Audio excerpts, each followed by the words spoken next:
بسم اللہ الحمد للہ رب العالمین والصلاة والسلام علی سید المرسلین وعلی آلہ وصحبہ اجمعین ومن تبعہم بإحسان الی یوم الدین. اعوذ باللہ من الشیطان الرجیم. بسم اللہ الرحمن الرحیم. اللہ لا الہ الا هو الحی القیوم لا تأخذہ سنۃ ولا نوم لہ ما فی السماوات وما فی الارض من ذا الذی یشفع عندہ الا بإذنہ. حضرین گرامی، آیت الکرسی اور اس کے جتنے حصے اور جملے فقرات میں نے آپ حضرات کے سامنے حمد و صلات کے بعد تلاوت کیے، ان کی کچھ تفصیلات علامہ دکتور ربیع حفظہ اللہ نے پیش کی، اور ہم نے سمجھنے سمجھانے کے اعتبار سے اس میں مزید کچھ باتوں کو جوڑ کر پچھلے کئی دروس میں توحید کی اہمیت اور اس کی دلیلیں جانی. آگے شیخ نے ان بیانات کی روشنی میں مسلمانوں کے موجودہ حالات کا جائزہ لیا اور یہ بنیاد بیان کی کہ یہ توحید جو قرآن میں اتنے اہتمام کے ساتھ اللہ تعالیٰ نے اپنے رسول صلی اللہ علیہ وسلم کے ذریعے سے امت اور دنیا کے لوگوں تک پہنچائی، بیان کی، کھول کھول کر بتائی کہ یہی ہماری زندگی کا بنیادی مقصد ہے. اللہ نے اسی کے لیے انس و جن کو پیدا کیا، کائنات کو بنایا کہ اس بنیاد پر امتحان لیا جائے. اسی کے ماننے نہ ماننے کی بنیاد پر جنت اور جہنم ملنے والی ہے. اور پھر یہ انسانوں کی نجات اور سعادت کے لیے جتنی ضروری تھی توحید ہے، اللہ نے اس کی اتنی دلیلیں فراہم کی ہیں. بہت دلیلیں. توحید کی دنیا میں جتنی دلیلیں ہیں، کائنات میں کسی اور چیز کو ثابت کرنے کے لیے اتنی دلیلیں نہیں ہیں. اور ہر سطح کی، ہر معیار کی ہے. ایک پڑھا لکھا انسان ہو، ایک جاہل آدمی ہو، ایک بہت مہذب انسان ہو، ایک تہذیب و ثقافت سے ناآشنا انسان ہو، امریکہ یورپ کے رہنے والے لوگ ہوں، افریقہ کے جنگلوں میں بسنے والے لوگ ہوں، سائنس لیبارٹری میں کام کرنے والا آدمی ہو، کھیتوں میں فیکٹریوں میں مزدوری اور حمالی کرنے والا آدمی ہو. اللہ نے جو شعور دیا ہے، اگر ایک آدمی پاگل نہیں ہے تو اسے اللہ تبارک و تعالیٰ کی توحید کے نشانات اپنے اندر، اپنے باہر، ارد گرد ہر طرف نظر آئیں گے. کیونکہ اللہ کا یہ بھی ایک قانون ہے کہ ایک انسان کو جس چیز کی جتنی ضرورت ہے، یا دنیا کے لوگوں کو جن چیزوں کی جتنی ضرورت ہے، آپ قدرت کا یہ قانون اور انتظام دیکھیے کہ انسانوں کو ہوا کی، پانی کی، غذا کی، دوا کی، جن جن چیزوں کی جتنی ضرورت ہے، اللہ تبارک و تعالیٰ نے، قدرت نے اتنی بلکہ اس سے زیادہ فراہم کی. وَآتَاكُم مِّن كُلِّ مَا سَأَلْتُمُوهُ. تم کو اللہ نے وہ ساری چیزیں دی جو تمہاری طلب تھی، جو تمہاری ضرورت تھی. جو ہم کو چاہیے اللہ نے وہ ساری چیزیں دی. وَإِن تَعُدُّوا نِعْمَةَ اللَّهِ لَا تُحْصُوهَا. اللہ کی نعمتوں کو گننا چاہو تو گن نہیں سکتے. اب کھانے پینے سے، کپڑے سے، ہوا سے زیادہ بڑی ضرورت ہماری ہدایت اور توحید کی تعلیم تھی. اس لیے اللہ تبارک و تعالیٰ نے اس تعلیم کو انتہائی واضح انداز میں پیش کیا. ہم نے آیت الکرسی کے جن جملوں کی کچھ تشریحات جانی، اس میں جان سکتے ہیں کہ توحید کتنی زبردست نعمت ہے اور کیسی بھرپور ایسی اللہ تبارک و تعالیٰ کی بیان کردہ تعلیم ہے جس سے آنکھ موندا ہی نہیں جا سکتا. لیکن دوسری طرف یہ جو آج ہم پڑھنے جا رہے ہیں شیخ کے درس میں، نتیجے کے طور پر اور بہت غور سے ہم جائزہ لیں. شیخ نے عالم عرب اور عالم اسلام کی باتیں پیش کی ہیں. ہم اپنے گھر سے اور گھر کے اطراف میں بھی دیکھیں، اپنے ملک میں دیکھیں، اپنے گاؤں میں دیکھیں. مسلمانوں کی جو درگت ہے، بگڑی ہوئی حالت ہے، بدحالی ہے، ہر طرف سے مختلف قسم کی مصیبتیں، آفتیں ٹوٹی پڑی ہیں. کہ مصیبتیں اترتی ہیں تو مسلمان کا پتہ پوچھتی ہیں. اور مسلمان قرآن حدیث پڑھتا ہے علماء سے اور اللہ تبارک و تعالیٰ کے کلام سے. ان وعدوں کو جب سنتا ہے کہ اللہ کا وعدہ ہے مومنوں کی مدد کرے گا، مسلمان ہی سربلند رہیں گے. لیکن ہم یہ دیکھتے ہیں کہ مسلمان آج ہر جگہ شکست و ریخت، ٹوٹ پھوٹ سے دوچار ہیں. کاٹے جا رہے ہیں، مارے جا رہے ہیں، بے عزت کیے جا رہے ہیں، مختلف قسم کے الزامات میں گھیرے جا رہے ہیں. کون سی ایسی مصیبت ہے جو مسلمانوں پر نہیں ٹوٹ رہی ہے؟ عالم اسلام کے اگر حالات کو ہم نے سنجیدگی سے دیکھا نا اور ہمارے دل میں واقعی درد ہے مسلمانوں کے لیے، تو ہمارے منہ میں اپنے منہ میں ہم ایک لقمہ ڈالنا جو ہے وہ بڑا مشکل کام سمجھیں گے۔ لذت ختم ہو جائے گی، ہمیں نیند نہیں آئے گی۔ ہاں، مسلمان بچوں، بچیوں، مردوں، عورتوں کے جو حالات ہیں ملک دنیا کے مختلف خطوں میں، کہیں ہاں آج تو سوشل میڈیا اتنی زور میں ہے کہ بہت سارے مناظر اب آ جاتے ہیں، ایسے ایسے مناظر جو دیکھ نہیں جاتے۔ مرد تو مرد، خواتین کو زندہ جلایا جانا بعض جگہوں پر، یہ واقعات ہو رہے ہیں۔ افریقی ممالک کے کچھ مناظر آئے تھے کچھ دنوں، سال ڈیڑھ سال پہلے۔ ہاں، اور پھر شام میں کیسے کیسے بچے مٹی میں کھانے پینے کی چیزیں ڈھونڈ رہے ہیں، سردی کی شدت سے مر رہے ہیں، ہاں، بھوک پیاس سے تڑپ رہے ہیں، غذاؤں اور دواؤں کی عدم دستیابی کی بنیاد پر مر رہے ہیں۔ ایسے بار بار مناظر اور معاملات ہوتے ہیں۔ اب یہ وہاں کا معاملہ، ہمارے اپنے ہندوستان میں کبھی گجرات کا حادثہ ہوتا ہے، کبھی ہماری مسجد چھین لی جاتی ہے، اور دنیا کے مسائل پیدا ہوتے ہیں۔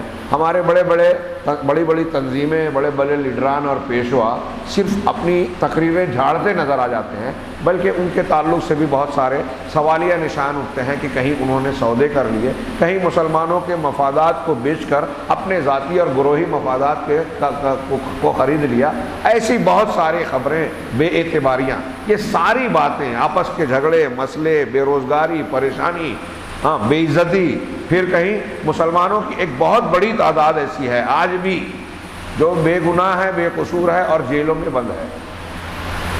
وہ ایک طرف تو بے گناہ بے قصور ہے، لیکن ان میں دوسری طرف ایک بہت بڑی تعداد ایسی ہے جن کو سازشوں کا شکار بنایا گیا اور وہ شکار بن گئے، اور آج بھی مستقبل کی کچھ تیاری کرتے ہوئے کچھ ایسی تنظیمیں، کچھ ایسے لوگ ایجنسیوں کے ہاتھ کھلونا بنے ہوئے ہیں اور بنتے ہیں جو مسلمانوں کو پریشان کرنے، بدنام کرنے اور خود کو مصیبت میں ڈالنے کے لیے راہیں ہموار کر رہے ہیں۔ جو سیلی جذباتی باتیں کرنا، ایسے موقف کو اختیار کرنا جسے جو لوگوں کے لیے قابل اعتراض ہو، حکومت ان کو گرفتار کرے، جیل میں ڈالے، اور ان کی کہی ہوئی کچھ باتیں کریں گے کچھ نہیں، لیکن یہ کہیں گے اور ایسے جوش جذبے کا اظہار کریں گے کہ جس کو نقل کر کے یہ میڈیا اور حکومت کے وہ طبقات جو مسلمانوں کو بدنام کرنا چاہتے ہیں، مسلمانوں کو دبایا رکھنا چاہتے ہیں، مسلمانوں کو دفاعی پوزیشن میں رکھ کر ان پر حملے کرنا چاہتے ہیں، اور ان کا نام ان کو خطرہ بتا کر غیر مسلموں کو جو ہے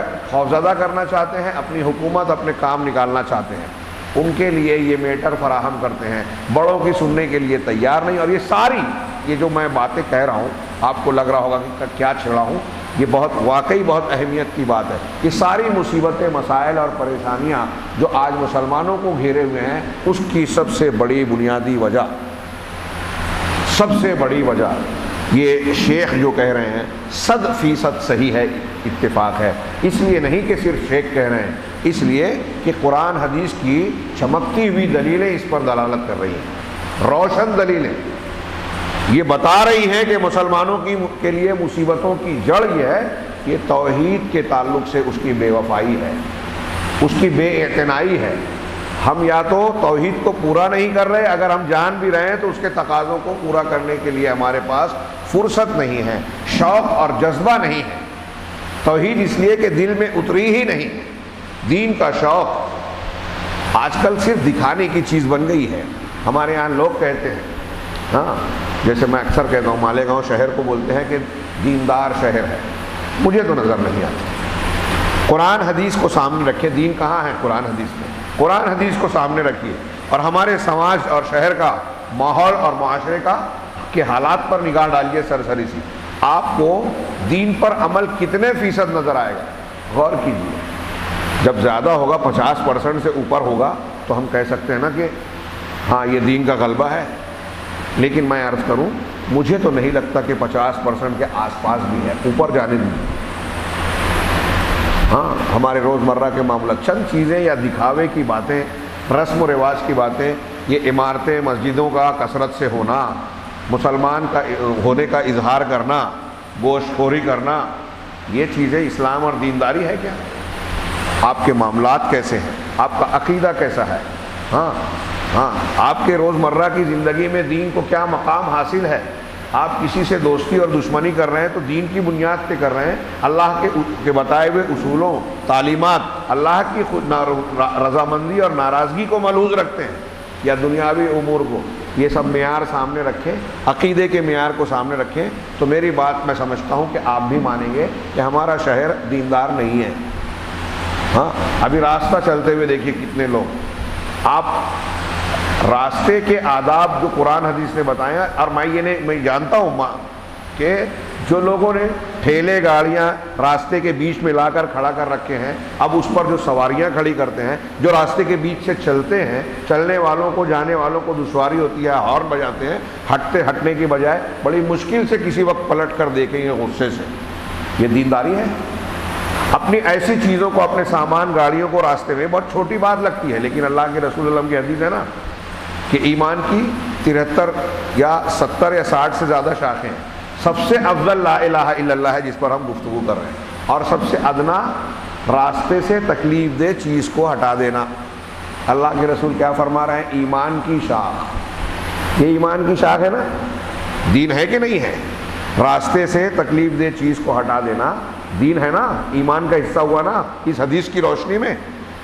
اب ہمارے یہاں راستوں میں تکلیف دہ چیزیں ڈالنا اور خود راستے میں رکاوٹ بننا کامن عام بات ہے۔ جاہل تو جاہل، پڑھے لکھے لوگ نظر آئیں گے آپ کو، کوئی سمجھا نہیں سکتا۔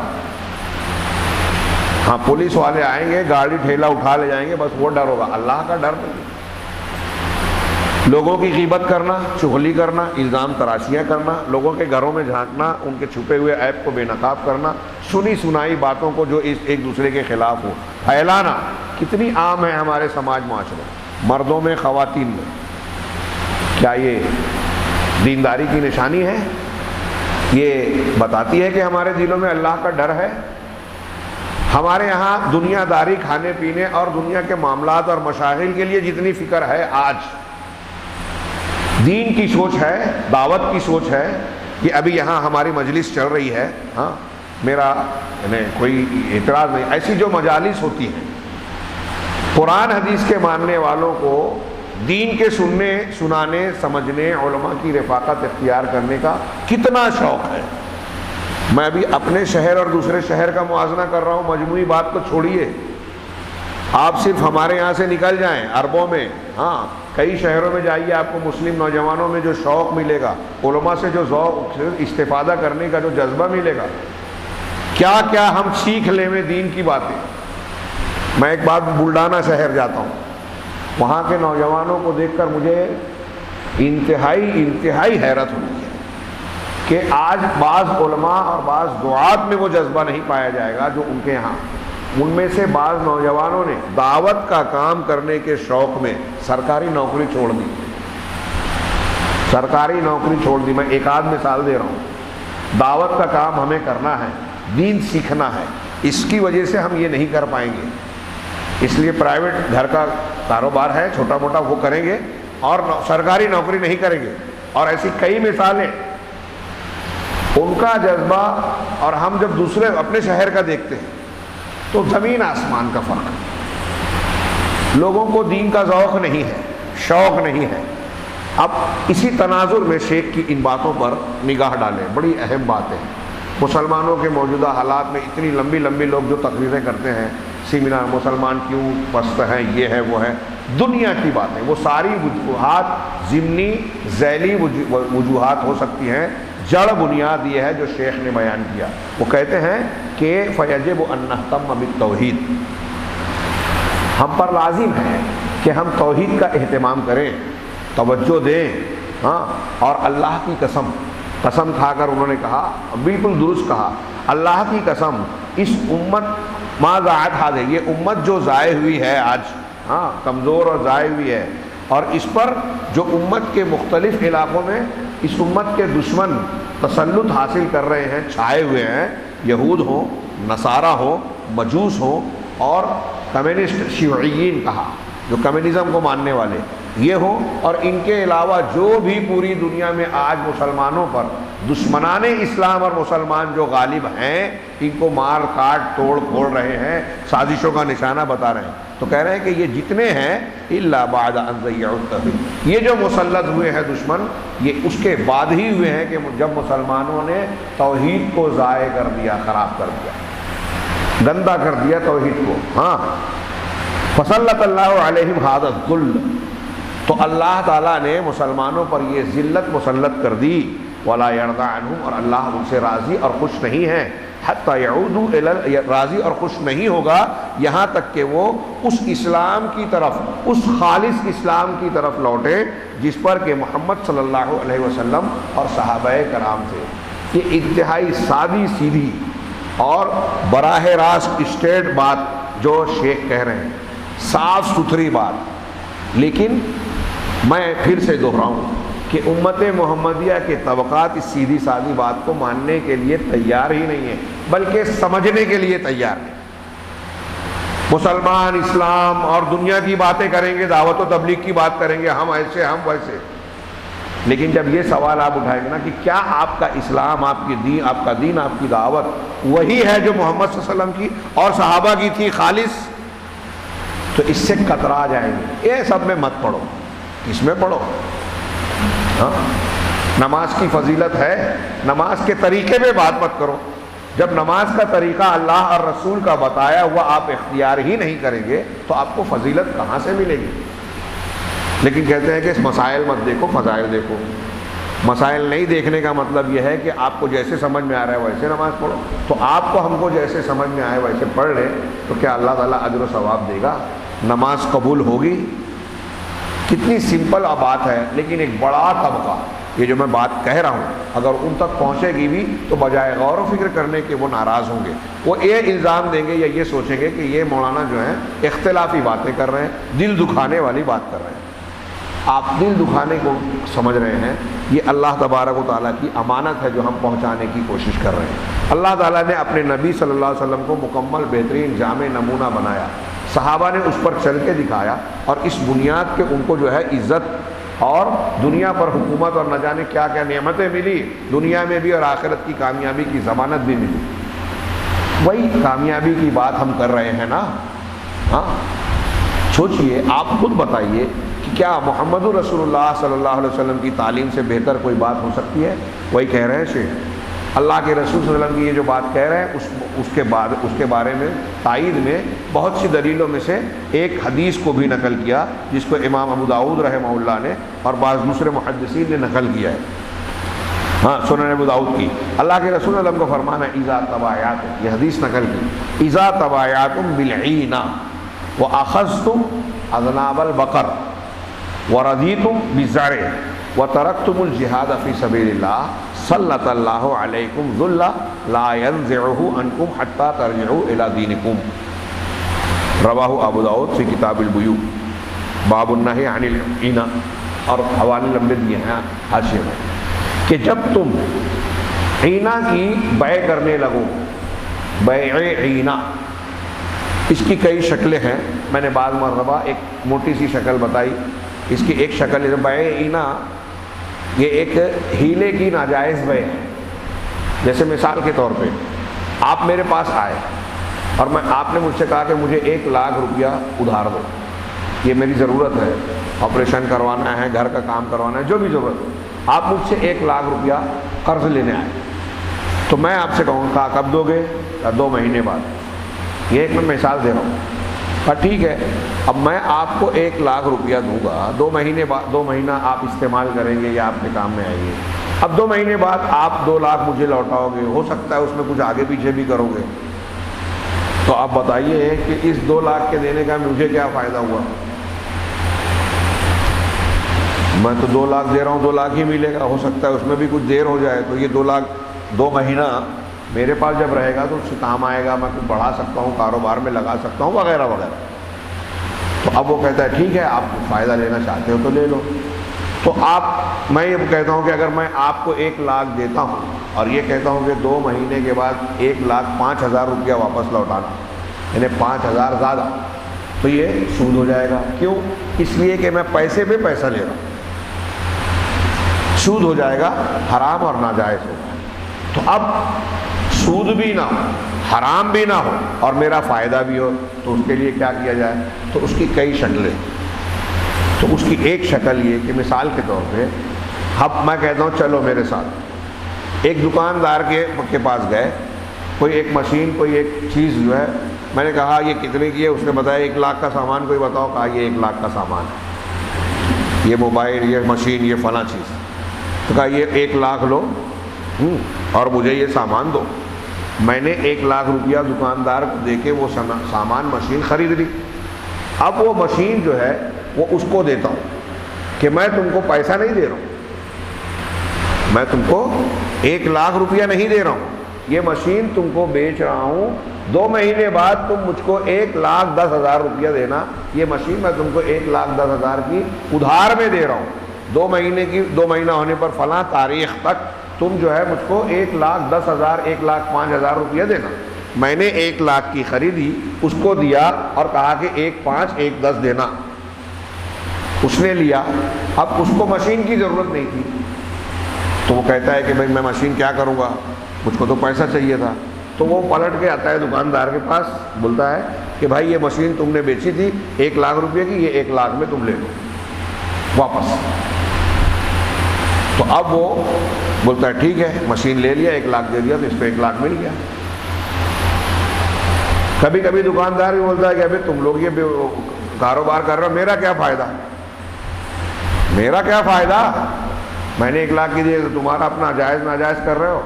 ہاں، تو کہے گا اچھا ٹھیک ہے، تو بھی جو ہے 95,000 میں خرید لے بھائی، لاکھ کی تو نے بیچا تھا، 95 کی خرید لے، پھر سے 5 لاکھ کی بیچ ڈالنا، یہ 5,000 اس کا فائدہ ہو گیا۔ یہ ہے بیع عینہ کی ایک شکل۔ ایسی اور بھی شکلیں ہیں ہمارے مالیگاؤں میں کہ یہ لو میری زمین رکھ لو، کاغذ رکھ لو کہ 5 لاکھ روپیہ دے دو، میں نے آپ کو بیچ دی، 5 لاکھ روپیے میں بیچ دی، میں جا رہا ہوں حج کرنے، حج کے لیے مجھے پیسے کی ضرورت ہے، تو اب میں نے پیسہ لے لیا، استعمال کر لیا، واپس آیا حج سے، میرا کاروبار میں جو تھوڑا ٹرن اوور ہوا، کچھ پیسہ آیا، تو اب اس سے پہلے ہی سے کہا تھا کہ 5 لاکھ روپیے میں مجھ سے خریدو، میں حج سے آؤں گا نا تو 3 مہینے کے بعد 6 لاکھ میں تم سے خرید لوں گا۔ تو اب 6 لاکھ دے کے وہی زمین واپس لے رہا ہے۔ یہ بھی بیع عینہ کی ایک شکل ہے۔ یہ 2 شکلیں میں نے بتائی، ایسی اور کئی صورتیں ہو سکتی ہیں۔ اس صورت میں ہم کو بنیادی چیز کیا نظر آئی کہ ایک ناجائز کام ہے، پیسے کو دے کر پیسہ بڑھا کے لینا ہے، سودی لین دین کرنا ہے، ناجائز پیسہ لینا ہے، لیکن ناجائز کو جائز کرنے کے لیے ہیلے کے طور پر بیچ میں سامان ڈال دیا۔ دیکھو دکاندار سے مشین لے کے میں نے مشین دی اور مشین کو بیچا ہے، پیسہ نہیں دیا ہے، پیسے پہ پیسہ لیتا تو سود ہوتا، مشین دے کے پیسہ لے رہا ہوں تو سود کہاں ہے؟ یہ تو دھندا ہوا۔ اگر میں آپ کو 10 روپیہ دے کے 11 روپیہ لے رہا ہوں تو یہ سود ہوا، لیکن اگر 10 روپیے کی پین خرید کر 11 روپیہ 12 روپیہ میں آپ کو دے رہا ہوں تو یہ سودا ہوا، یہ لین دین ہوا، بیع ہوئی جو جائز ہے، بالکل صحیح بات ہے۔ لیکن یہاں جو کیا گیا وہ ضرورت نہیں تھی، لین دین مقصود نہیں تھا، یہ حرام کام کو حلال بنانے کے لیے ہیلہ اختیار کیا گیا، پیسہ دے کے پیسہ ہی بڑھا کے لینا ہے، لیکن بیچ میں ایک سامان ڈالا گیا تاکہ پیسے والی بات نہ رہ جائے، یہودیوں کی طرح جو ہے ہیلہ ہو جائے کہ جمعہ کے دن جال لگایا، اتوار کو نکالا، سنیچر کو شکار کہاں کیا، چربی کو پگھلایا، اس کو بیچا، اس کی قیمت کھائی اور کہا کہ اللہ نے تو چربی کھانا حرام کیا ہے نا، بیچنا ہم نے اس طرح بیچا، چربی تھوڑی کھا رہے ہیں۔ یہ جو ناجائز ہیلے ہیں، حرام کو حلال اور حلال کو حرام بنانے والے، یہ بہت ہی اللہ تبارک و تعالیٰ کی شریعت کے ساتھ کھلواڑ اور اللہ کے غضب کو بڑھانے والے ہیں۔ ہم نے دیکھا کہ یہودیوں نے جب وہ سنیچر والا ہیلہ کیا تو اللہ نے ان کو بندر بنا دیا، عذاب دیا، کونوا قردۃ خاسئین۔ تو وہی اللہ نے کہا اب تھوڑی دیر کے لیے اللہ کے رسول کی بیع عینہ کی مختلف شکلیں دیکھیے۔ آج اسکیمیں چل رہی ہیں، اسکیمیں چل رہی ہیں، پیسہ جمع کرتے ہیں، ہوائی بات کرتے ہیں کہ ہم دھندا کاروبار کر رہے ہیں، آپ کو مہینے کا اتنا نفع دیں گے، لوگ اندھے و بہرے و بن کر جو ہے جھونک دیتے ہیں پیسہ۔ کبھی کمپنیاں جو دھندا بزنس نہیں کرتی ڈوب جاتی ہیں، اور بہت ساری پریشانیاں، اس میں لوگ بحث کرتے ہیں، بار بار ٹھگے اور ڈسے جاتے ہیں، پھر بیوقوف بنتے ہیں، لالچ۔ حالانکہ جو دھندا کاروبار نہیں کرنے والی کمپنیاں اس طرح کے کاروبار کرتی ہے نا، جب آپ کو پتہ نہیں ہے، آپ کو تحقیق نہیں ہے، دکھائی نہیں دے رہا ہے، تو اس کا مطلب یہ امکان ہے کہ آپ پیسہ جمع کر کے پیسے پہ پیسہ ہی دیا جا رہا ہے، لہذا یہ سود ہو سکتا ہے۔ لیکن اس سودی کام کو جائز بنانے کے لیے جھوٹ بولا جاتا ہے، دکھاوا کیا جاتا ہے، بہت سارے فریب اور ہیلے اختیار کیے جاتے ہیں اور لوگ دھوکہ کھا جاتے ہیں۔ اتنی چالاک بننے والی دنیا آج بڑے پیمانے پہ لاکھوں کی تعداد میں مختلف اسکیموں اور جھوٹی فریبی کمپنیوں کے پاس بیوقوف ہر روز بن رہے ہیں، آج بھی بن رہے ہیں۔ بہت سارے عقل مند اہل حدیث بھی ہم جو اپنے آپ کو بولتے ہیں بہت چالاک ہے، قرآن حدیث جانتے ہیں، نہیں جانتے۔ آپ دیکھیں کتنے بیوقوف بن رہے ہیں، بنے ہیں، پیسوں کو جھونک دیا، پیسے پہ پیسہ کھانے کے لالچ، کاروبار بھروسہ ہے، فلاں بھروسہ ہے، اندھا معاملہ۔ یہ سب چیزیں صرف سن اور گمان پہ نہیں چلتی، دین کے معاملے میں، علماء کے معاملے میں لوگ اتنے قابل ہو جاتے ہیں کہ فوراً فتویٰ بیچتے ہیں، فتویٰ ٹکاتے ہیں، بناتے ہیں، ہاں، اور حقیقت میں ان کا یہ انداز خود ان کی جہالت پر مبنی ہوتا ہے۔ تو میں یہ عرض کر رہا ہوں، کسی پر طعن و تشنیع مقصود نہیں ہے، یہ مصیبت بھی آئی ہے ہماری جہالت کی وجہ سے، بے دینی کی وجہ سے۔ اللہ کے رسول فرما رہے ہیں اذا تبایعتم بالعینہ، جب تم عینہ والی ناجائز بے کرو گے، لین دین کرو گے، وَأَخَذْتُمْ أَصْنَابَ الْبَقَرِ، اور گائے کی دموں کو اختیار کر لو گے۔ مطلب کیا گائے کی دموں کو اختیار کرنا؟ یعنی جانوروں مویشیوں کے پیچھے لگ جاؤ گے کہ یہ ہمارا جو ہے مال ہے۔ جو مویشی پالتے تھے اس وقت کارخانے مشینیں اس طریقے کی نہیں تھی، تو تم گائے کی دم کے پیچھے، یعنی گائے کے پیچھے کہ یہ ہمارا مال و متاع ہے، گائے خوب بڑھائی جائے، اس سے جو ہے مال حاصل کیا جائے، تو گائے، جانور، مویشی اور دنیا کی ان چیزوں کے پیچھے لگ جاؤ گے۔ وَرَضِيتُمْ بِالزَّرْعِ، اور کھیتی پر مطمئن اور خوش رہو گے کہ ہم کھیتی باڑی کریں گے، ہم کو دولت اور پیسہ ملے گا۔ تو کھیتی جو تھی اس وقت، آج اس کو ہم یہ بھی سمجھ لی کہ مختلف کمپنیوں یا کارخانوں میں جو پروڈکشن ہے وہ بھی کھیتی کی فصل کی طرح ہے، پروڈکشن فصل، تو اس میں مگن ہو جاؤ گے، ارے زیادہ سے زیادہ بنایا، مال نکالا جائے، کمایا جائے، مارکیٹ میں لایا جائے، کمایا جائے۔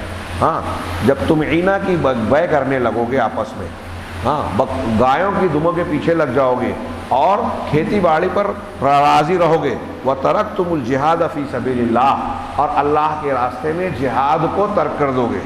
جہاد جب ہم لفظ استعمال کرتے ہیں تو اس کو اتنا غیر مسلموں نے بدنام کیا، اس لفظ کو اتنا زیادہ کیا کہ اب یہ لفظ بھی استعمال کرنے میں بہت سارے لوگوں کو ڈر لگتا ہے، کیونکہ اس کو ریکارڈ کر کے عدالت میں پیش کریں گے تو انہیں ارے یہ آتنکوادی ہے، یہ پروپیگنڈا کیا گیا۔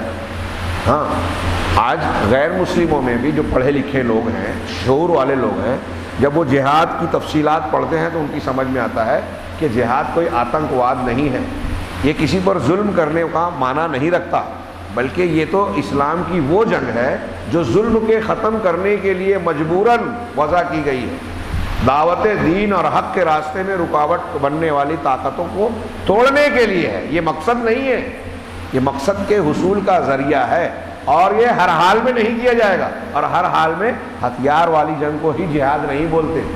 یہ زبان سے میں ابھی بیان کر رہا ہوں نا، اگر میں زبان سے مشرکین کے درمیان، بدعتیوں کے درمیان شرک اور بدعت کا رد کر رہا ہوں تو یہ زبان کا میرا جہاد ہوگا، یہ زبان کا جہاد ہے۔ میں قلم سے لکھ رہا ہوں کتاب، مضمون جس میں باطل کا رد کر رہا ہوں تو یہ میرا قلم کا جہاد ہوگا۔ دعوت و تبلیغ کرتے ہوئے شرک، خرافات اور بدعات کو ہم رد کر رہے ہیں۔ ہاں، یہاں بھی تو لوگ ناراض ہو رہے ہیں نا، گالیاں دے رہے ہیں نا، تو یہ تردید کرنا، رد کرنا، باطل کو ختم کرنے کی اور حق کو غالب کرنے کی کسی بھی طرح کی کوشش ہو، سچائی کا ساتھ دینا اور محنت کرنا اس کے ساتھ، یہ جہاد ہے۔ اس میں اللہ کے راستے، اب ظاہر سی بات ہے کہ ایسا کام کرنے کے لیے جگر گردے کی ضرورت ہوتی ہے، جرأت کی ضرورت ہوتی ہے۔ میں تقریر کر رہا ہوں، کچھ لوگ ناراض ہو رہے ہیں، اب میں گھر بیٹھ جاؤں، ارے یار کیا ضرورت ہے لوگوں کی ناراضگی مول لے لینے کی؟ ابھی تو یہ تو عام لوگوں کی بات ہے، ابھی آپ آگے یہ جو شیخ نے بیان کیا ہے، بات لمبی ہو گئی، کہ آج دنیا میں بہت سارے تنظیمیں، دعوتیں ایسی پائی جاتی ہیں کہ لوگوں کے تقاضوں کے مطابق دھندے کاروبار میں کہتا ہے کہ لوگوں کی جیسی مانگ ہے ویسے مال فراہم کیے جائیں، ایسے ہی دعوت و تبلیغ کے میدان میں کہ لوگ جس سے خوش ہوتے ہیں بس وہی پیش کیا جائے، یہ دعوت و تبلیغ ہے، یہ رسول کا طریقہ ہے۔ اگر اللہ کے رسول بھی یہ لحاظ کیے ہوتے کہ لوگ مجھ سے ناراض نہ ہو تو توحید پیش کر پاتے۔ مکہ والے آپ کو سب سے اچھا انسان مانتے تھے کہ نہیں مانتے تھے؟ اور تھے بھی آپ پوری کائنات کے سب سے اعلیٰ مکمل جامع شخصیت، اللہ کے سب سے مقرب بندے نبی کریم صلی اللہ علیہ وسلم۔ آپ کو صادق و امین کہتا تھا وہ سماج اور معاشرہ، لیکن جیسے ہی آپ نے توحید کی دعوت دی، قولوا لا الہ الا اللہ تفلحوا، سارا مکہ مخالف ہو گیا، دشمن ہو گیا۔ مطلب توحید، جھگڑا کیا تھا اللہ کے رسول صلی اللہ علیہ وسلم کا مکہ والوں سے؟ حق کا، توحید، شرک کا رد، توحید کی تعلیم، یہی تو جھگڑا تھا نا۔ اور تمام انبیاء کا امتوں سے یہی جھگڑا تھا۔ امتوں کو اپنے نبیوں کے بارے میں یہ اعتراض نہیں تھا کہ ان کا کیریکٹر خراب ہے، انہوں نے فلاں آدمی کو نعوذ باللہ دھوکہ دے دیا، یا یہ جھوٹ بولتے ہیں، یا یہ اچھے انسان نہیں ہیں۔ ایسا کسی کے الزام نہیں ہے، لگا سکتا بھی نہیں، کیونکہ نبی کا کردار اتنا بہترین اعلیٰ مکمل ہوتا کہ قوم کے مخالفین بھی کہتے کہ یہ انسان بڑا اچھا ہے۔ آپ پڑھیے قرآن میں قوم صالح علیہ السلام کہ آپ سے ہم کو بڑی امید تھی، آپ ایسے نوجوان تھے کہ اس سے ہم کو بڑی امید تھی کہ مستقبل میں قوم کا نام روشن کریں گے، ہمارے کام آئیں گے، وغیرہ وغیرہ۔ اللہ کے نبی صلی اللہ علیہ وسلم کا معاملہ ہمارے سامنے کھلی کتاب ہے سیرت کا۔ ہاں، اب اللہ کے رسول صلی اللہ علیہ وسلم نے جب توحید پیش کی تو معاملہ کیا بنا؟ میں کہنا یہ چاہتا ہوں کہ جب آپ حق کی دعوت دو گے، غلط کو غلط کہو گے تو بہت سے لوگ ناراض ہوں گے۔ یہی ہمارا رات کا امتحان ہوتا ہے۔ ایک بہت بڑا طبقہ سماج اور قوم کا ایسا ہوتا ہے کہ کون پھٹے میں پڑے، کون جھنجھٹ میں پڑے، کون اختلاف میں پڑے۔ اب اللہ کے دین کو بھی پیش کرنے میں ہم اپنے آپ کو بچانے کی کوشش کرتے ہیں۔ یہی ہے جہاد کو ترک کر دینا۔ آج میں جو دیکھ رہا ہوں ہمارے سماج میں اگر غلطی ہے، غلط کر رہے ہیں، ہم سمجھ رہے ہیں، دیکھ رہے ہیں، تو ہم غلط کو غلط نہیں کہتے۔ ہاں، ہم اس سے بھی تعلق رکھیں گے۔ اس سے اگر اس کو غلط کہیں گے تو ناراض ہو جائیں گے سیٹھ صاحب، ناراض ہو جائیں گے بڑے آدمی، ناراض ہو جائیں گے فلاں آدمی، اور وہ ناراض ہو جائیں گے تو ذرا ہمارا حقہ پانی بند ہو جائے گا، نوکری خطرے میں پڑ جائے گی، چلنا پھرنا دشوار۔ کامن بات ہے یہ، کامن عام بات۔ اور یہ جو میں کہہ رہا ہوں یہ سننے سمجھنے کے باوجود لوگ کہیں گے مولانا بے وقوف ہے، عقل نہیں ہے۔ آج کل دنیا میں کاروبار یہ چلتا نہیں ہے اس کے بغیر۔ تو جو کاروبار چلتا ہے نا، ایسے ہی چلتا ہے۔ مسلمان جس طرح مارے جا رہے ہیں، کاٹے جا رہے ہیں، ظالموں کو مسلط کیا جا رہا ہے، بے گناہ ہوتے ہوئے گرفتار کیے جا رہے ہیں، مختلف قسم کی پریشانیاں، بیماریاں، گھروں میں مصیبتیں آ رہی ہیں، ایسے ہی آتی رہیں گی۔ جب آپ اللہ کے دین کے لیے آپ کے پاس ٹائم نہیں ہے، کسی سے آپ اللہ کے لیے دوستی اور دشمنی نہیں کر سکتے، تو اللہ کیوں اپنی رحمت آپ پر نازل کرے؟ کیوں دشمنوں سے آپ کو بچائے؟ آپ اور ہم اس کے مستحق بنتے ہیں کیا؟ یہ تعلیم توحید سے نکلتی ہے کہ ہم جب توحید کی قیمت کو جانیں گے تو اس کے لیے اپنی جان کی بازی لگانے کے لیے تیار ہوں گے، لیکن اس کے لیے تو ہم لوگوں کی بدنامی بھی سہنے کو تیار نہیں ہے، تو جان کی بازی لگانا تو دور کی بات ہے۔ ہاں، اپنی انانیت کو ٹھیس پہنچے تو ہم نہ جانے کیا کیا دوستی دشمنی کے معاملات کر لیں، لیکن اللہ کے دین کو ہم دیکھتے ہیں کہ روز پامال ہوتا ہے، اس کے خلاف لوگ عمل کر رہے ہیں، بدعت اور شرک کر رہے ہیں، وہاں پیشانی پہ بل نہیں آتا۔ آج ہم دیکھیے ہمارے سماج میں مشرکین سے اتنی نفرت نہیں ہے جتنے اپنے جماعت کے ان لوگوں سے ہے جن کو ہم مخالف سمجھتے ہیں اپنا۔ ان کے لیے غیبت چغلی کا جو وقت ہے، ان کے ٹول لگانے اور عیب کو ڈھونڈنے کے لیے جو ٹائم ہے، بے دینی کے ان کاموں کو دینداری کے نام پر سارے غلط کام کریں گے، لیکن جب بات کریں گے تو کہیں گے کہ میں نے اس لیے کیا کہ انہوں نے یہ کام دین کے خلاف کیا تھا۔ واہ، ایک کام ان کا دین کے خلاف بتا کر سارے اپنے گناہوں کو یہ بتائیں گے کہ ہم اللہ کے لیے لڑ رہے ہیں۔ دنیا میں، سماج میں، معاشرے میں عقیدے اور عمل کی اتنی برائیاں ہیں جن کی وہ موافقت کر رہے ہیں، انہی کی وہ برائیاں جن کو جو ان کے سامنے ہیں، دین کے کھلواڑ بننا اگر بتایا جائے تو وہ خاموش رہیں گے۔ یہ میں کسی خاص پس منظر میں نہیں کہہ رہا ہوں، جائزہ لیجئے آپ کسی بھی جماعت کے، جماعت اہل حدیث ہی نہیں، دیوبندی، فلاں ان جماعتوں میں جو جھگڑے مسئلے ہیں آپس کے، کم سے کم ایک جماعت والا اپنی جماعت والے کو تو حق پر سمجھتا ہے نا عقیدے اور دین کے معاملے میں۔ جانے دیجیے ہم دوسری جماعت کو گمراہ کہہ رہے ہیں، لیکن اس جماعت کے آپس کے لوگ تو ایک دوسرے کو صحیح مسلک والا مانتے ہیں نا، پھر بھی جھگڑے ہیں کس بنیاد پر؟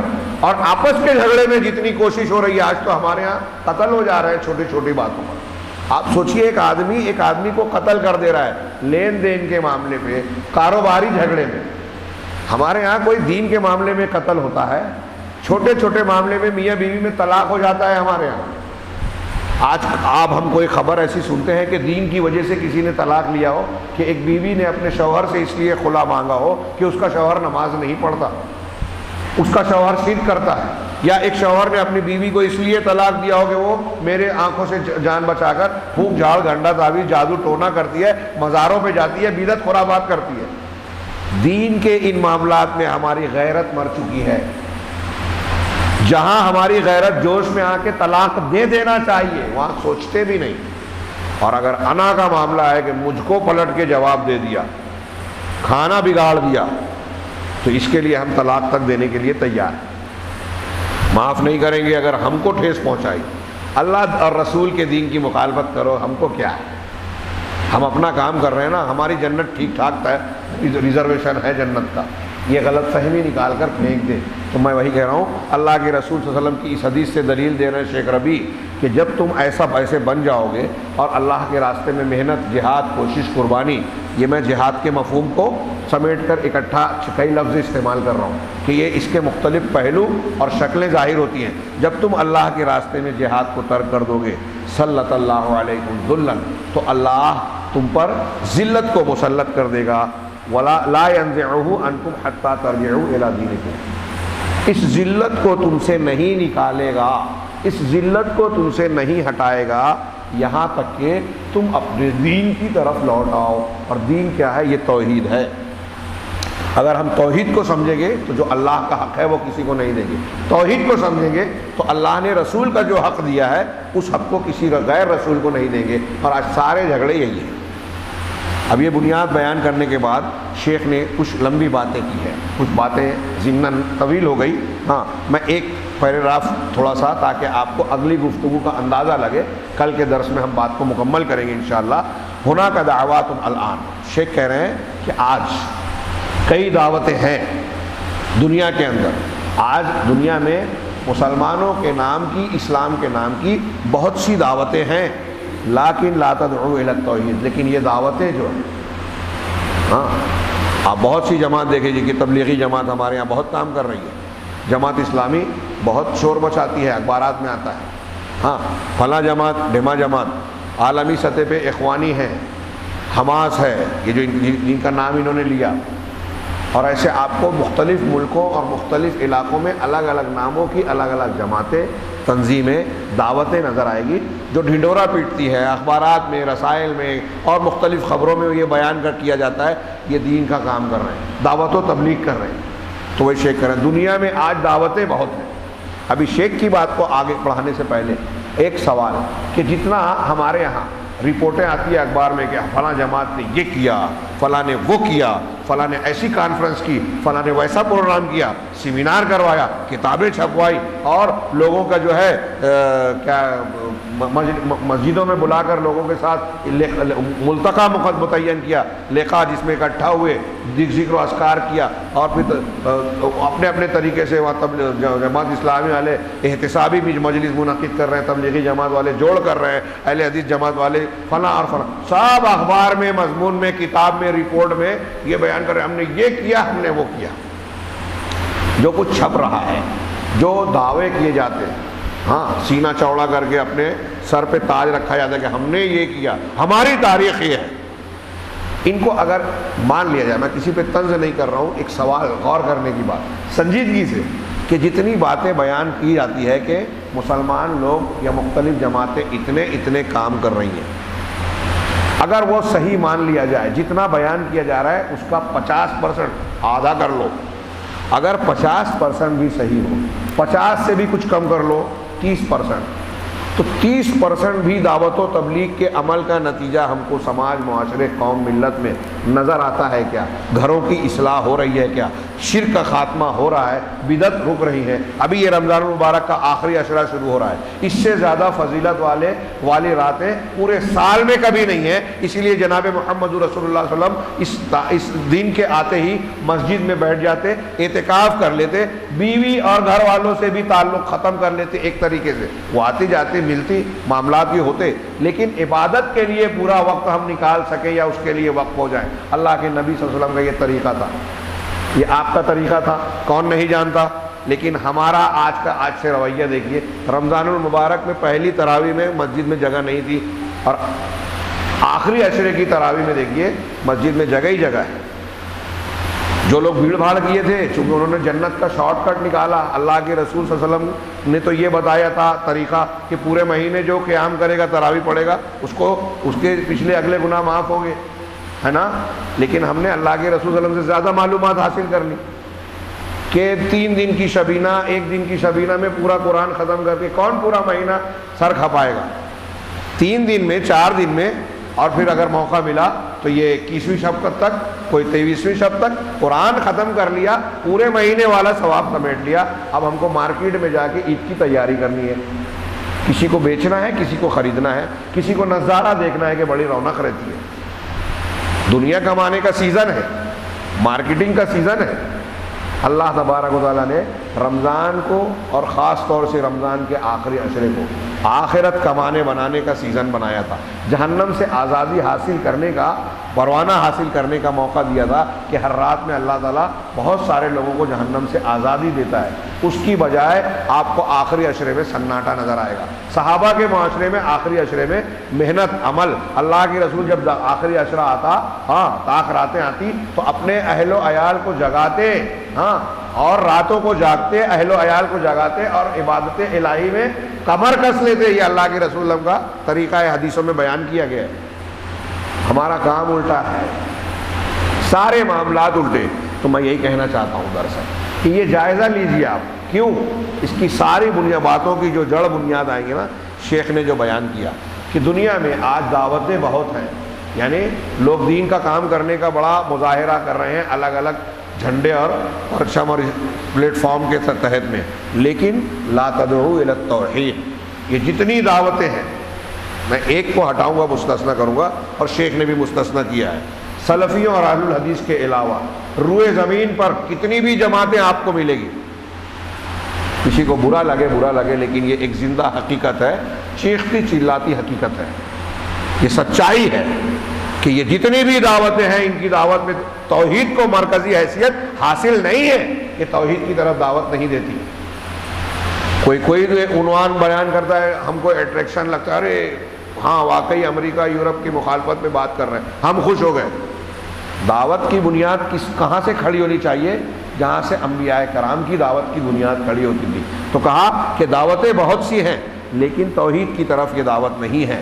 اب اللہ کے رسول صلی اللہ علیہ وسلم یہ کہہ رہے ہیں کہ آیت الکرسی جس کا درس دیا، کچھ حصوں کو واضح کیا، یہ سب سے افضل اور عظیم قرآن کی آیت ہے۔ تو قرآن کی عظیم آیت اس لیے ہے کہ یہ اللہ کی توحید، اس کی عظمت، اس کے اسماء و صفات، اس کی ربوبیت اور الوہیت کو ثابت کر رہی ہیں، بیان کر رہی ہیں، اور آپ کی دعوت اسی سے خالی ہے، جو قرآن کے سب سے عظیم سبق ہے، بنیاد ہے۔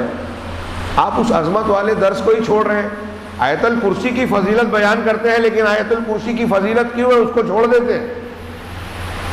کتنی بڑی بے وقوفی کی بات ہے نا، کھلی بات ہے کہ آپ فضائل میں یہ تو بتاتے ہیں کہ نہیں آیت الکرسی پڑھنا چاہیے، شیطان بھاگے گا، چوری نہیں ہوگی، اور یہ نماز کے بعد پڑھنے سے ڈائریکٹ جنت میں جائے گا آدمی مرنے کے بعد۔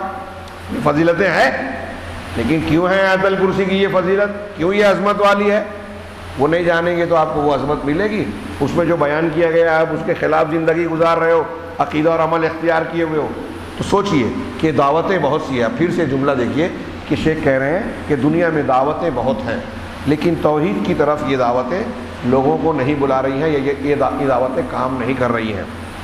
اب کہہ رہے ہیں کہ کل حزب لہو مبدأ، جتنی بھی جماعتیں کام کرنے والی آپ کو دکھیں گی، سب کے اپنے اصول دستور الگ ہیں۔ نبی کے دستور اصول طریقے سے ہٹ کر سب کے دستور اصول الگ ہیں۔ لہو منہج غیر منہج اللہ و غیر منہج الانبیاء. بہت بڑی بات کی ہے شیخ نے.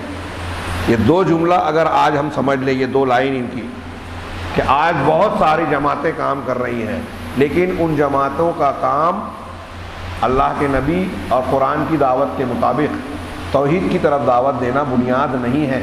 ان کا اپنا اصول ضابطہ اور طریقہ ہے، اپنے ترجیحات ہیں. ان کا منہج یعنی طریقہ، ان کا منہج اللہ کا بیان کیا ہوا بتایا ہوا منہج نہیں ہے، انبیاء کا اختیار کیا ہوا بتایا ہوا منہج نہیں ہے. یہ ایک جملہ دماغ میں گھسائیے اور جائزہ لیجیے کتنی محنت ہو رہی ہے دعوت و تبلیغ میں. فلاں جمعیتیں ہیں، کانفرنس ہوتی ہے، لاکھوں کی بھیڑ، کروڑوں کا خرچہ، اور پھر اس پر فخر و مباحات. لیکن یہ سارے کام، اور پھر کریا بستی مسجد گھر جو کام ہو رہا ہے وہ الگ، لیکن سارا کام جو ہو رہا ہے وہ منہج نبوی اور اللہ کے بتائے ہوئے طریقے سے ہٹ کر ہو رہا ہے. بہت بڑی بات ہے. انبیاء کے طریقے سے ہٹ کر ہو رہا ہے. یدعو الیہ مخالفا فی ذالک. اب جو لوگ دعوت کا کام کر رہے ہیں، یہ فلاں جماعت، وہ فلاں تبلیغ، وہ فلاں کام، یہ لوگ کہہ رہے ہیں یہ دعوت دے رہے ہیں اللہ کی کتاب اور رسول صلی اللہ علیہ وسلم کی سنت کی مخالفت کرتے ہوئے دعوت دے رہے ہیں. اللہ کی کتاب اور رسول اللہ صلی اللہ علیہ وسلم کی مخالفت کرتے ہوئے، جھوٹی حدیثوں کا سہارا لے کر، غلط طریقہ اختیار کر کے، توحید کا راستہ چھوڑ کر، نبی کا منہج چھوڑ کر، صحابہ کا منہج چھوڑ کر یہ دعوت دے رہے ہیں. مخالفا بذالک منہج الانبیاء. اس طریقے سے وہ تمام انبیاء علیہم الصلوۃ والسلام کے منہج کے خلاف دعوت دے رہے ہیں. یہ ایک جملہ غور کیجئے کہ جب نبیوں کے منہج کے خلاف آپ دعوت دو گے تو آپ کی دعوت کی برکت اور طاقت کیا رہے گی. نوح علیہ الصلوۃ والسلام، یہ دو لائن. نوح علیہ الصلوۃ والسلام 950 سال دعوت دیتے ہیں کس کی طرف؟ توحید کی طرف. اور آج اگر سلفی اہل حدیث دعوت دینے لگتا ہے توحید کی طرف تو یہ جو مختلف دعوتیں، وہ دیکھو یہ اختلاف پیدا کر رہے ہیں، دیکھو یہ ایسا کر رہے ہیں. عجیب بات ہے. آپ نوح علیہ الصلوۃ والسلام نے جو 950 سال توحید کی دعوت دی، شرک کا رد کیا، تو یہی کہو گے کہ اختلاف پیدا کر رہے تھے، غیر ضروری بات کر رہے تھے پیغمبر، نعوذ باللہ. وہ بھی دن رات وہی دعوت دے رہے ہیں. انی دعوت قومی لیلا و نہارا، رات دن دعوت دے رہے ہیں، صبح و شام کھلے چھپ کر سب طریقے سے. کس کی دعوت دے رہے ہیں؟ توحید کی. 950 سال چھوٹی مدت ہے. میں اکثر کہتا ہوں 9.5 مہینہ ہم نہیں دیتے، 9.5 سال نہیں. حضرت نوح علیہ السلام کی توحید کی دعوت 950 سال. 50 کم 1000. یقولون علی السلفیین، یہ سلفیوں سے کہتے ہیں، سلفیوں سے جو لوگ حضرت نوح علیہ السلام 950 سال، شیخ کا جملہ ہے، اب یہ نقل کر کے کہہ رہے ہیں کہ وہ سلفیوں سے کہتے ہیں، یعنی اہل حدیث لوگ سے یہ لوگ کہتے ہیں، یہ دعوت دینے والے، کہ انتم تحاربون اہل القبور ونحن نحارب اہل القصور، کہ تم لوگ قبر والوں سے، قبر پجوں سے لڑتے ہو اور ہم محل والوں سے لڑتے ہیں. قصور مانے محل. یہ جو دعوت کا کام کر رہے ہیں نا، حماس، اخوان المسلمین، جماعت اسلامی، فلاں، یہ ان کی طرف اشارہ ہے. وہ اہل حدیثوں سے کہتے ہیں کہ تم قبر والوں سے لڑ رہے ہو اور ہم محل والوں سے لڑ رہے ہیں. محل والے مطلب حکمرانوں سے، اور بڑے بڑے لوگوں سے ہم لڑ رہے ہیں. ہمارا جھگڑا جو ہے وہ حکومتوں سے ہے. حارب الاوثان افانت دعوتک اعظم من دعوت الانبیاء. تو کہہ رہے ہیں کہ ہم تو جو ہے محل والوں سے لڑ رہے ہیں. اب یہ سلفی جو ہیں یہ بتوں سے لڑ رہے ہیں. تو بتوں سے لڑ رہے ہیں، مردوں سے لڑ رہے ہیں سلفی، اور یہ زندوں سے لڑ رہے ہیں اور بادشاہوں سے لڑ رہے ہیں. یہ کر رہے ہیں، دعویٰ کر رہے ہیں. تو کہہ رہے ہیں کہ کیا تمہاری یہ دعوت جو ہے یہ انبیاء کی دعوت ہے، انبیاء کے طریقے پر ہے؟ ظاہر سی باتیں نہیں ہیں. لہذا ما ینصرون، یہی وجہ ہے کہ جب ہماری مسلمانوں کی اکثریت کی دعوت، ترجیح، دین، توحید کی بنیاد پر نہیں کھڑے ہیں یہ ساری چیزیں، تو اللہ تبارک تعالیٰ نے لہذا ما ینصرون، اللہ کی طرف سے ان کی مدد نہیں کی جا رہی ہے. بات ادھوری ہے، جملہ ادھورا ہے۔ ہاں کل کے درس میں ہم ان کی بات کو پورا کریں گے۔ آج ہمارے موجودہ حالات میں انہوں نے ضمناً ذکر بھی کیا ہے کہ افغانستان، عراق، شام وغیرہ کے حالات کا ذکر کیا ہے، مصر کے حالات کا ذکر کیا ہے، کل ہم اس کو جانیں گے۔ اور ایک چیز یہ پڑھتے پڑھتے مجھے واقعی محسوس ہوا کہ بعض پہلو پر ہم غور نہیں کرتے۔ افغانستان میں روس تھا، انہوں نے ذکر کیا ہے آگے، افغانستان میں روس تھا۔ ہاں پورے دنیا کے مسلمانوں نے مل کر افغان مجاہدین کی مدد کی۔ سعودی عرب اور عالم عرب کے بہت سارے علماء مجاہدین جا کر محاذ پر جنگ لڑتے تھے، لڑے۔ بوسنیا میں گئے مسلمان پوری دنیا کے، لڑے۔ اب مقابلہ کیا، روس وہاں سے نکل گیا۔ شیخ نے بڑا اچھا سوال کیا کہ دیکھیے مسلمان نے جب اللہ کے لیے محنت کی، دین کے نام پر محنت کی، تو بہرحال دشمن وہاں سے نکل گیا، روس تو چلا گیا، لیکن افغانستان میں مسلمانوں کو غلبہ، قوت حاصل ہوا، وہاں کے معاملات ٹھیک ٹھاک ہوئے، اسلامی دعوت کا پرچم لہرایا نہیں۔ ایک کے بعد دوسرا آیا، ایسا لگا کہ یہ اس سے بہتر ہوگا۔ ان کے یہاں بھی بہت سارے مسائل، خرابیاں، خامیاں۔ اب جو ہے یورپ اور امریکہ کا تسلط ہے، وہاں کی حکومت جو ہے کٹ پتلی حکومت ہے، دشمنوں کی طرف سے مقرر کی ہوئی۔ کیوں؟ شیخ نے بڑا پیارا، میں ایک ان کی کئی مثالوں میں سے ایک مثال اپنے الفاظ میں بیان کی کہ سوال اٹھایا کہ بھائی مسلمانوں نے محنت کی، ایک کو بھگایا، سپر پاور اس وقت کی کہلاتی تھی رشیا، وہ چلی گئی، لیکن مسلمانوں کو اپنا ملک نہیں ملا، وہ برکتیں نہیں ملی جو جہاد کی برکت ہونی تھی رشیا کو بھگانے کے بعد، بلکہ آپس میں گتھ گئے، لڑ گئے، اسلامی دعوت کا کوئی اثر نظر نہیں آیا۔ نتیجے میں آج دیکھ رہے ہیں کہ ان کے بھگانے کے بعد بھی افغانستان ان لوگوں کا نہیں ہے جن کا ہونا چاہیے۔ یورپ، امریکہ اپنا کام نکال رہے ہیں، اپنی کٹ پتلی حکومت بنا کر لڑا رہے ہیں، کام نکال رہے ہیں۔ کیوں؟ محنت کر کے بھی، ایک دشمن کو بھگا کے بھی۔ یہ شیخ نے کہا کہ مسلمانوں نے اپنا خود کا ملک حاصل نہیں کیا، اس کی وجہ ہے کہ ان کے سامنے توحید نہیں تھی، توحید بنیاد نہیں ہے، اس لیے نتائج برآمد نہیں ہوتے جیسے ہونے چاہیے۔ انشاءاللہ کل اس بات کو مکمل کریں گے۔ اللہ تبارک تعالی ہمیں خیر کی توفیق عطا فرمائے۔ وآخر دعوانا ان الحمد للہ رب العالمین۔